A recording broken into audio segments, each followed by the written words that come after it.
오늘은 보통 다른 교회에서는 어린이 주일로 지키는 예배를 드리는데 저희 교회는 그냥 말씀을 증거하려고 하는데 어린아이들이 와서 얼마나 기쁜지 모르겠어요. 우리 수미 씨는 아이가 제가 2명으로 알고 있는데 어떻게 3명이 되었네요? 원래 3이었어요? 아 그래요? 죄송합니다. 우리 이름을 한 명씩 알려주시기 바랍니다. 장세야, 장세준. 잠깐 첫째가 장세야, 세아, 장세준, 세준, 세린. 린. 자, 세아, 세준, 세린. 아유, 우리 아가들 반가워요. 아유, 인사를 잘하네. 자, 세준이 몇 살이에요? 5살. 아이고 이뻐라. 대신 누가 5살이요? 아, 세린이도 5살이에요? 야, 아까 아멘은 누가 잘했어요? 아, 세준이가 잘했어요. 그럼 세아는 몇 살이에요? 초등학생이네. 글씨 잘 읽을 수 있어요? 아유, 세아가 너무 이뻐요. 아까 순개처럼만 읽으려고 하는 거 보니까 너무 이뻤어요. 사모님 죄송한데요. 여기 이렇게 돌아가면은 김치냉장고 위에 그 빵 3개랑 머핀 3개랑 그 다음에 그 과자 3개 좀 갖다 주시고요. 머핀은 지금 주시고 과자 3개는 아이들이 예배 잘 마치면 부모님한테 주세요. 그래서 부모님들이 아이를 줄 수 있게끔. 아유 너무 반가워요. 저 8살, 5살. 죄송해요 제가 아이가 2명인 줄 알았는데 3명이고. 아 너무 좋아요. 우리 그 아름다운 가정을 이루어서 이렇게 신앙생활하는 모습도 보기 좋고요. 그리고 이제 우리 수미 씨 같은 경우에는 여기 아마 중학교 때부터 여기 자라면서 교회를 다녔었고 이제는 멀리 나가서 이렇게 또 신앙생활을 잘하고 있습니다. 너무 반가웠고요. 오늘 또 말씀의 제목은 한 가지 표징인데 오늘 말씀에 보게 되면은 하나님께서 모세에게 말씀하시면서 이제 한 가지 재앙 그것을 주겠다라는 그런 말씀을 하고 계십니다. 그런데 그 재앙은 오늘 보면 11장에는 나오지 아니합니다. 12장에 기록이 되어져 있어요. 그래서 오늘 본문은 12장의 서론격이다 라고 보시면 될 것 같습니다. 12장의 서론적인 내용이 오늘 11장에 기록이 되어져 있습니다. 하나님께서는 그런데 이 바로가 엄청나게 막강해서 10가지 재앙이 필요한 것이 아니었습니다. 그냥 한 번에 끝낼 수도 있고 또 바로의 생명을 앗아갈 수도 있고 하나님께서는 언제든지 무엇이든지 가능합니다. 그러나 이렇게 10가지 재앙을 두는 이유가 있습니다. 왜냐하면 바로의 마음을 급하게 만들었어요. 그래서 이미 앞서 재앙 속에서 바로의 신하들이 왕이시여 우리나라가 이미 망하지 아니하였나이까 이제 제발 저들을 그냥 보내시옵소서. 신하들이 그런 얘기를 이미 하였어요. 그런데 바로가 안 보내는 바로가 바로 보내야 되는데 안 보내는 왜? 하나님께서 오늘 본문 10절에도 나와 있는데 하나님께서 그의 마음을 완악하게 하였다 라고 얘기하고 있습니다. 왜 그랬을까? 왜 그 마음을 완악하게 하였을까? 바로가 바로 안 보내고 끙끙 앓고 있다가 마지막 10번째 보내도록 하였을까요? 그것은 온 세계에게 하나님의 위엄과 하나님의 권능을 알게끔 하기 위해서 앞서 재앙 속에서 하나님의 기적들을 보면서 점점 사람들이 일단은 미리 주세요. 우리 아가들 줄 거 주고 나중에 주고 일단 다 주세요. 예. 그래서 우리 아가들 예배 잘 드리면 이따가 부모님들이 나눠주세요. 예. 지금 말고 이따가 줄 거예요. 아가들 알겠죠? 엄마 아빠한테 예배 잘 드렸으니까 우리 저거 주세요. 그럼 내 예배 마치고 아이고 이뻐라 말도 잘해요. 자, 그래서 모든 사람들이 다 같이 이 놀라운 일들을 점점 기억하게 되어지게 되고, 와, 저기 그 애굽이라는 나라, 이집트라는 나라에 지금 거기에 노예로 있던 사람들이 하나님의 말씀을 듣고 따라 행하는데 거기 엄청난 일들이 일어나고 있어. 그래서 이 소문들이 팔레스틴 지역에도 나게 되고, 여기 위에 지역 아주 막강한 바벨 지역에 포함되어 있는 많은 나라들에게 소문이 나게 되는 거예요. 그래서 하나님께서 일하신다, 하나님께서 역사하신다, 전 세계가 보게끔 하게 하는 거예요. 그래서 바로의 마음을 완악하게 하였다. 우리 10절 말씀 한번 띄워주시면 감사하겠습니다. 같이 우리 10절 말씀 읽어보겠습니다. 모세와 아론이 이 모든 기적을 바로 앞에서 행하였으나 여호와께서 바로의 마음을 완악하게 하셨으므로 그가 이스라엘 자손을 그 나라에서 보내지 아니하였더라. 아멘. 글씨를 읽는 어린이들 있어요? 3명 중에? 그럼 3명이서 저 앞에 빨간 글씨 보여요? 빨간 글씨 읽어보세요. 시작. 여호와. 시작. 계속. 그래, 언니 읽어야지. 큰언니. 아, 쑥스러워요? 아, 알겠어요. 읽을 수 있지만 우리 새 어린이가 아유 창피해서 못 읽는 것 같아요. 예? 새 언니가 예, 새 언니 잘 읽지만 우리가 다 같이 대신 읽어줄게요. 같이 읽겠습니다. 여호와께서 바로의 마음을 완악하게 하셨으므로. 그렇습니다. 모든 인류에게 이 사건을 알고 깨우치도록 하기 위하여서 여러 단계를 거친 거예요. 이미 이 애굽에서 일어난 일들은 소문이 확하게 나갔고, 과연 저기 어떻게 될까 보는 많은 사람들이 생겨나기 시작하게 된 거예요. 그러고 이제 이 한 가지 지향이 남게 된 그러한 상황인 것입니다. 세상 모든 이들이 하나님이 참 하나님이시고 참 신이심을 알게끔 하여서 두루두루 이것이 전해지길 원하셨고, 뿐만 아니라 이스라엘 백성들은 이 사건을 경험으로 말미암아서 구원의 은혜가 어떤 것이 깨우치고 자손 대대에 나중에 가르치게 되는 그런 역할을 하게 되는 것입니다. 이제 본문으로 들어가서 우리 본문 말씀 1절 말씀을 같이 한번 읽어보겠습니다. 여호와께서 모세에게 이르시기를 내가 이제 한 가지 재앙을 바로와 애굽에 내릴 후에야 그가 너희를 여기서 내보내라. 그가 너희를 내보낼 때에는 여기서 반드시 다 쫓아내리니. 이제 한 가지 재앙, 한 가지 징표가 남았음을 얘기해 주고 있습니다. 그것이 있음 나오면은 이 애굽 땅에서 다 내보낸다, 이렇게 말씀을 하고 있는 것입니다. 그런데 나갈 때 그냥 나간다는 것이 아니에요. 2절 말씀을 한번 읽어보겠습니다.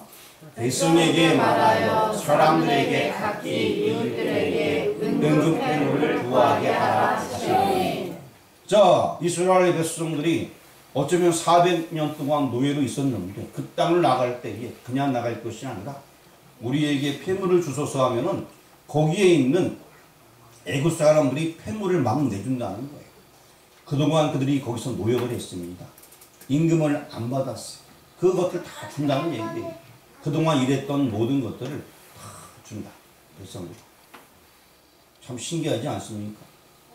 원래 이집트에 들어갈 때는 당당하게 들어갔다가 시대가 지나면서 이제 왕들이 바뀌게 되고, 그래서 노예처럼 부림을 당하다가 아무런 대가를 못 받고 힘들게 살았는데 이제 나갈 때는 그 모든 것들을 다 찾아서 나간다, 이렇게 말씀을 하고 있는 것입니다.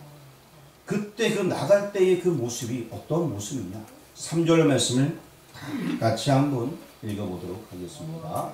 여호와께서 그 백성으로 애굽 사람의 은혜를 받게 하셨고 또 그 사람 모세는 애굽 땅에 있는 바로의 신하와 백성의 눈에 아주 미리하게 보였더라. 아멘. 바로의 신하와 백성의 눈에 아주 위대하게 보였더라. 누가? 예. 바로가? 모세. 바로 잘 생각해 보세요. 누가? 모세. 예. 모세는 애굽 땅에 있는, 이 모세는 한 용어를 썼지만 실제 모세뿐만 아니라 모세는 대표성이 있고 그 모든 민족들이 이제 위대하게 보이게 되는 것입니다. 이런 일이 있게 된다는 것입니다. 지금은 아직 노예 상태였던 그들. 하지만 앞으로는 이런 일이 있게 된다 라고 3절에서 말씀을 해주고 있습니다. 그러면서 이제 앞으로 있을 한 가지 표징에 대해서 말씀을 해주고 있는데 5절 말씀을 같이 한번 읽어보도록 하겠습니다. 애굽 땅에 있는 모든 처음 난 것은 왕위에 앉아있는 바로의 장자로부터 맷돌 위에 있는 몸통의 장자와 모든 가축의 처음 난 것까지 죽으리니. 이 장자가 죽는 지향이 있다는 것입니다. 애굽 땅에 있는 모든 처음 난 것, 왕부터 시작해서 맷돌 뒤에 있다는 것은 막 일하고 부림당하는 사람들을 대표적으로 쓴 건데 그 애굽 땅에서 뭐 일하고 노동하는 모든 사람들까지 장자 지향이 있다는 것입니다. 심지어 가축의 장자도 다 죽게 된다. 이런 일들이 있게 된다는 것입니다. 이거 어마어마한 재앙이에요. 그 재앙에 대해서 지금 얘기를 해주고 있습니다. 근데 이 재앙이 있게 된다라고 생각하니까 별거 아닌 것 같은데 한번 우리 6절 말씀을 같이 한번 읽어보겠습니다. 애굽 온 땅에 전무후무한 큰 부르짖음이 있으리라. 이게 왜 부르짖는 거예요? 예? 왜? 왜 부르짖어요? 예? 슬퍼서 자기 가족이 죽었잖아. 애굽 땅에서 전무후무한 큰 부르짖음이 있어요. 다들 막 가슴 아파하는 거예요. 저는 이 죽음에 대해서 어렸을 때 많은 생각을 해봤어요. 죽음은 어찌 될까? 뭐 그랬었는데 막연하게 제가 이제 청년 때 제 고등학교 때 친구가 죽었다는 소식을 알게 되었어요. 그때 와 너무나 슬프더라고요. 친한 친구였는데 뭐 그 전에 학교에서 집에 가다 교통사고로 자전거로 이제 타고 가다 죽은 아이도 있었지만 정말 그 슬픈 거는 이제 정말 친한 친구가 죽었을 때 죽음이라는 그 단어를 들으니까 왠지 너무나 슬픈 거예요. 그러다가 저희의 친한 친구의 어머님이 돌아가셨어요. 갑자기 병이 생긴 걸 알게 되셨고 얼마 못 되고 바로 돌아가셨는데 그 친구의 어머니는 이런 어머니였어요. 우리가 보통 어머니 하게 되면 연세가 거의 엄청 많으시고 막 그렇게 생각했는데 제 친한 친구의 어머니는 좀 젊으셨던 분인데 어떠한 마인드를 가졌냐면 본인 아들하고 친구처럼 지내는 그런 어머니였어요. 조금만 아들의 마음을 헤아리고 그 친구들, 친한 친구들 다 집에 불러 모아서 항상 맛있는 음식도 해주고 우리들을 정말 반갑고 우리가 얘기하는 모든 농담도 다 들어주면서 같이 받아치면서 정말 친구 같은 어머님이었어요. 그래서 다들 좋아했는데 그 어머니가 돌아가시는 거예요. 그러니까 이 마음 너무 막 슬픈 거예요. 막 전에 시장 갔는데 뭐 친구들도 그렇고 막 우는 거예요. 막. 왜? 너무 사랑하니까. 가족의 장자라고 생각해 보세요. 여러분 하다못해 요즘 아이들이 집에서 기르는 개가 죽었을 때도 막 울더라고요. 막 바닥에서 대성통곡을 막 하더라고요. 두 아이가. 그때 모습이 기억이 딱 있어요. 집에서 기르는 개가 죽었는데 우리나라 사람 개도 잡아먹기도 하는데 집에서 기르는 개가 죽었는데도 막 아이들이 막 대성통곡을 막 눈물을 막 흘리면서 하는 거예요. 집안에 장자가 죽어가요. 이거는 큰 슬픔이에요. 그리고 당시에 짐승이 집안에 큰일을 했을 텐데 짐승의 장자가 다 죽는 거죠. 이거 어마어마한 큰 슬픔인데 지금 그래서 애굽 온 땅에 전무후무한 큰 부르짖음이 있다. 엄청난 슬픔이 있다는 것입니다. 여러분들도 가까운 사람들을 하늘나라로 많이 보냈지 않았어요? 지금까지 살아오면서요. 뭐 안 그래 본 사람이 누가 있겠어요? 저희도 뭐 가족 친지들 많이 돌아가셨어요. 그때마다 그 느끼는 그 슬픔, 물론 예수 믿는 사람들은 다 하늘나라 다시 만나요. 그것 때문에 위로받긴 합니다. 하지만 이 뭐랄까 헤어짐에 대한 슬픔은 뭐 예수 믿고 하늘나라 가도 뭔가 모르게 엄청난 이 뭐랄까 헤아릴 수 없는 슬픔들이 마음속에 있는 거예요. 눈앞에서 일단 헤어지는 거니까. 그렇지 않습니까? 물론 하늘나라 가는 것 때문에 기뻐할 수도 있겠습니다만 그래도 헤어짐은 굉장한 어떤 마음 아픔과 슬픔들이 있습니다. 그 애굽 땅에 있는 사람들은 더구나 신앙생활을 안 하는 사람들이에요. 인간적인 정으로 살아가는 사람들인데 얼마나 마음에 아픔이 있겠습니까? 그 6절에 지금 그 이야기를 하고 있습니다. 그리고 그런데 똑같은 그 애굽 진영에 살고 있는데 고센이라는 지역의 땅에 살고 있는 사람들에게는 구분이 지어지게 되었어요. 우리 7절 말씀을 같이 한번 읽어보도록 하겠습니다. 그러나 이스라엘 자손에게는 사람에게나 짐승에게나 개 한 마리도 그들을 움직이지 아니하리니 여호와께서 애굽 사람과 이스라엘 사이를 구별하는 줄을 너희가 알리라 하셨나니. 그렇습니다. 이제 구별이 있다라고 얘기합니다. 애굽 사람과 이스라엘 사이를 구별하였다. 이거는 굉장히 큰 의미가 있습니다. 구별하였다.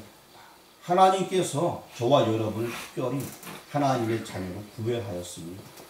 이것이 큰 은혜인 것입니다. 구별된 자. 성경에는 그걸 나신이나라고 얘기합니다. 구별되었다. 성별되었다. 예수 믿는 사람들은 하나님의 자녀로 구별되게 되었습니다.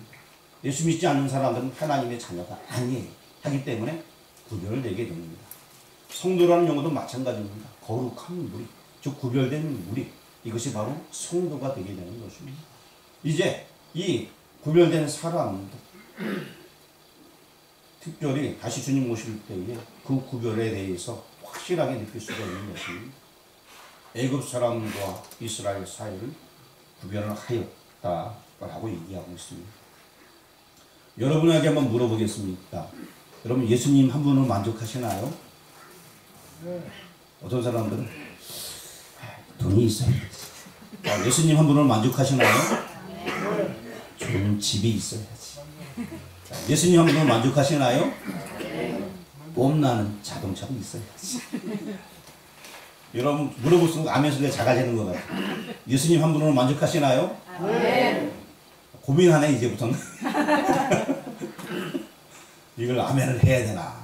아멘을 안 하자니 눈치를 보이고 몇 명 안 되는데 또 아멘을 하자니 이거 마음에 부담이 돼. 여러분 예수님 한 분으로 만족하시길 바랍니다. 굉장히 중요한 거예요. 여러분 잘 아시는 뭐 찬양이기도 하고 성경 구절기도 하는 하박국에 보게 되면 무화과 여러 알고 있죠, 그렇죠? 예, 무화과 나무 거기에 뭐 무화과가 있고 그 다음에 뭐 감람나무, 포도나무 다 열매요. 마지막으로 밭에 소출이요. 더군다나 양, 소 없을지라도 누구 때문에 즐거워한다고요? 네, 여호와 때문에. 그러면 우리 하박국 3장 10절 말씀을 한번 읽어보겠습니다. 비록 무화과 나무가 무성하지 못하며 포도나무에 열매가 없으며 감람나무에 소출이 없으며 밭에 먹을 것이 없으며 우리의 양이 없으며 배양갈 소가 없을지라도. 자, 무화과 나무 지금 이들에게는 주식과도 같은 과일이었는데 그게 무성치 못한다. 뭐 여기까지는 그래도 뭐 견딜 수가 있어요. 포도나무의 열매가 없습니다. 포도나무는 물 대신 먹기도 하는 물과 같은 그러한 늘상 대하는 거였습니다. 포도주.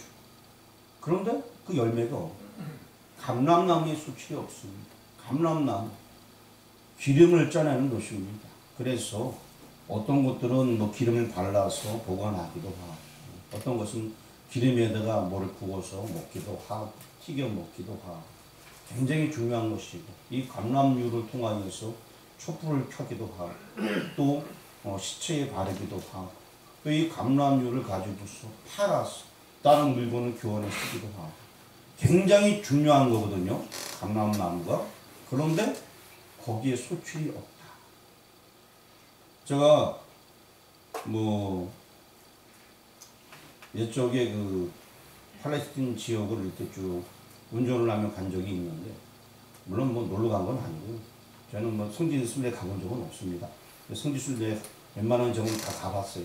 공사하러 갔다가 가게 됐는데 이렇게 운전하면 가게 되는데 끝없이 몇 시간 동안 있는 나무들이 옆에 쫙 있어요. 무슨 나무일까요? 감람나무가 그냥 쫙 올리브가 그냥 쫙 있는. 그게 뭐냐? 그들에게 굉장히 중요한 거예요. 그게 없다는 거예요. 마지막으로 밭에 먹을 것이 없다. 밭에. 다시 말하면 지금 먹을 게 아무것도 없다. 그런데 그나마 동물들 있지 않냐? 근데 우리의 양이 있다 없다? 없다. 외양간에서 없다. 아무것도 없다는 거예요. 아무것도. 근데 여호와로 인하여 즐거워할 수 있어요?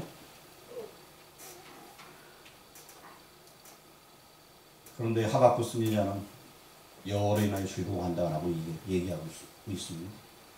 거기까지 가야 돼요. 구별된 자는 거기까지 가야 되는 거예요.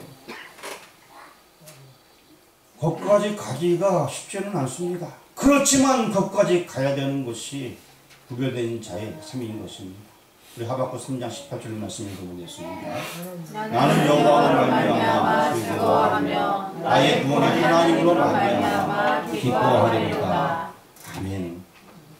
구원의 하나님으로 말미암아 기뻐하리.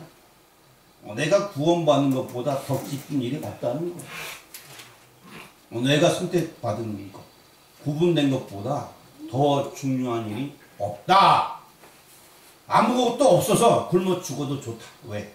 내가 구별되었기 때문에, 내가 순결되었기 때문에, 내가 택함 받았기 때문에, 내가 구원 얻을 수 있기 때문에. 그래서 이거 하나로 만족한다는 것입니다. 이것만큼 중요한 생각은 없습니다. 그래서 우리가 때로는 내 거 다 털어서 복음 전하는 거예요. 때로는 우리가 힘들어도 복음 전하기 위하여서 달려나가는 것이고, 때로는 누가 막 손가락질 해도 기쁘게 들으면서 복음 전하는 거예요. 이게 너무나 중요하기 때문에. 이것 때문에 자기 인생을 건 사람들이 너무나 많이 있습니다. 성경에 바울 같은 사람이 그래요. 예수님의 모든 제자들이 다 순교해. 요한을 제외하고 다 순교하지 않았습니다. 이거 하나 때문에. 우리가 사는 이유도 하나님의 영광을 위해서 산다고 얘기하는데, 하나님의 영광이 무엇이냐? 전도의 미련한 방법을 우리에게 주셨습니다. 바로 그거 하라고 우리에게 생명 주시고 건강 주셨습니다. 그런데 현실의 삶을 살다 보니까 집이 좀 더 커야 되나? 자동차. 우리 집도 자전거가 필요해. 비싼 건 아니고 한 500만 원짜리부터 시작해보려고. 그렇지 않습니까? 30만 원짜리 자전거도 있고, 저 중고가 팔게 되면 5만 원짜리 있는데, 요즘은 자전거도 1000만 원 넘어야 되고, 5천만 원 돼야 된다 그러고, 오토바이 끌고 다니는 사람들은 다 5천만 원대고 막. 제가 아는 분, 한 달 건너 아는 분도 오토바이를 굉장히 좋아하시는 분인데, 신용차가 남편 차가 있고 부인 차가 있어요. 그 집에 오토바이는 몇 대 있을까요? 5대. 오토바이도 남편이 있고, 부인이 있고, 산악용이 있고, 좀 편하게 달린 용이 있고, 오토바이가 5대나 있는 거. 골드윙도 있고, 뭐 그건 그들의 삶이고요. 우리 7절 말씀, 우리 본문 7절 말씀을 같이 한번 읽어보겠습니다. 그러나 이스라엘 자손에게는 사람에게나 짐승에게나 개 한 마리로 그 혀를 움직이지 아니하리니 여호와께서 애굽 사람과 이스라엘 사이를 구별하시기를 하셨나니. 아멘. 구별하는 한 가지 표징이 남아 있으니 여러분 무엇으로 구별할까요? 사실 이것이 사느냐 죽느냐 이 갈림길, 믿느냐 믿지 못하느냐, 구원받느냐 구원받지 못하느냐, 이제 한 가지 증표가 남아 있습니다. 그런데 이 한 가지 증표를 어떤 사람은 말로 믿습니다 해놓고 행하지 아니하면 안 되는 거예요. 믿습니다 말을 했으면 그걸 꼭 행해야지만 그 집이 구원을 받게 되는 거예요. 무슨 얘기인지 아시겠죠? 하나님의 말씀이 떨어질 때 믿습니다 100번 말을 했습니다만 그것을 그대로 행하지 않으면 아무런 소용이 없어요. 한 가지 표징 여러분도 다 뭔지 알고 있습니다. 그 표징을 그대로 행해라 했을 때에 그때 행한 가족들은 다 살게 돼 있습니다. 아무리 이스라엘 지경이라 할지라도 구별이 있겠다 했을지라도 하라는 것을 하지 않았을 때, 즉 행함 없는 믿음은 쓸데가 없습니다. 죽음밖에 없습니다. 이 한 가지 증표, 구별하는 한 가지 증표, 굉장한 이야기인데 그 이야기는 다음 시간에 하도록 하겠습니다. 기도드리겠습니다. 아버지 하나님 감사합니다.